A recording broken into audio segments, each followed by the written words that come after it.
About 2 conferences ago, I was in a similar situation when my colleagues at Kenyatta National Hospital phoned me during a break, and they asked me, Dr. Menge, when did your name start being announced before all protocol observed? So I think they are going through the same bitterness this year. And thank you so much, colleagues, for coming to this meeting. I singularly also told the President that I've got no authority to represent the CS because she did not give me an express instruction to represent her, and I was going to make some remarks from the Ministry of Health. I also want to just share a few thoughts about where we are going, where we are at, and where we are going as the Division of Health Products and Technologies in the Ministry of Health. But maybe before I do that, just a little clarification based on some questions that were asked yesterday on some of the issues that may not be clear to some of us.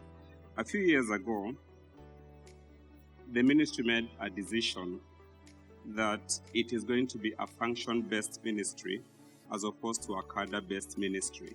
And that's why you saw recently the nurses were going to court saying that we don't have a director of nursing services.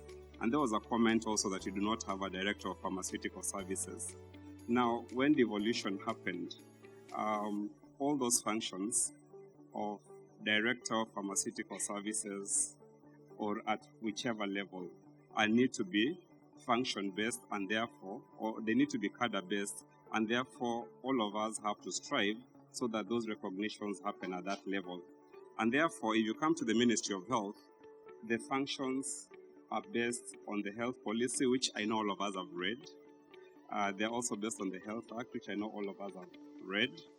And it basically describes the pillars of health and where it stands. And if you look at the various pillars of health, one of the main pillars that we have is health products and technologies, that we have the privilege of being called a directorate and is best served by a pharmacist, and that's the position that we have currently. But to also emphasize that if you look at the structure that we put in place at KEMSA and the structure that we put in place at the Pharmacy and Poisons Board, each of those also have a directorate of health products and technologies. And what we envision is that the 3 directorates can come together for each of them to serve their purposes. One to look at commodity management, the other to look at issues of policy, and the third one to look at regulatory issues. And that is the structure that we are currently working on.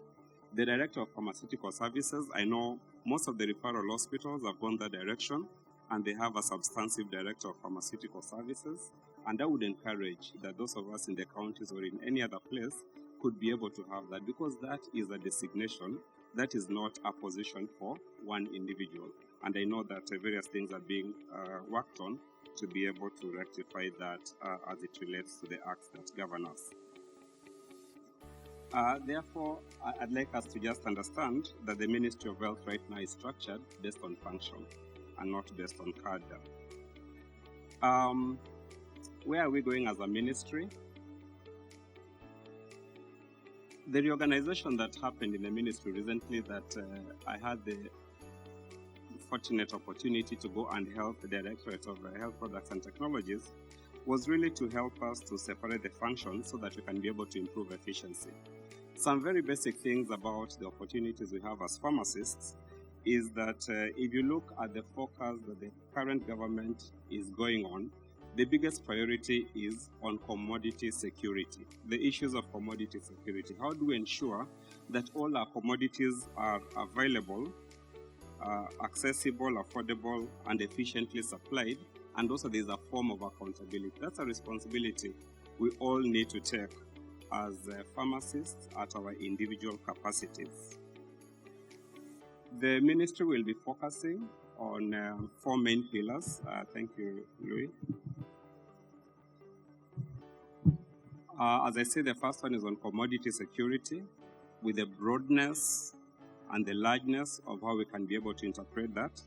The second one will be on health information systems, to have an integrated health information system, and a lot of initiatives are going on in that area so that wherever you're seeking healthcare, you need to be aware that you can be able to access healthcare at any level through one system that works.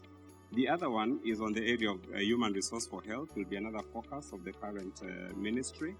And we are really ensuring that every cadre is represented and we've got sufficient human resource in each of those areas.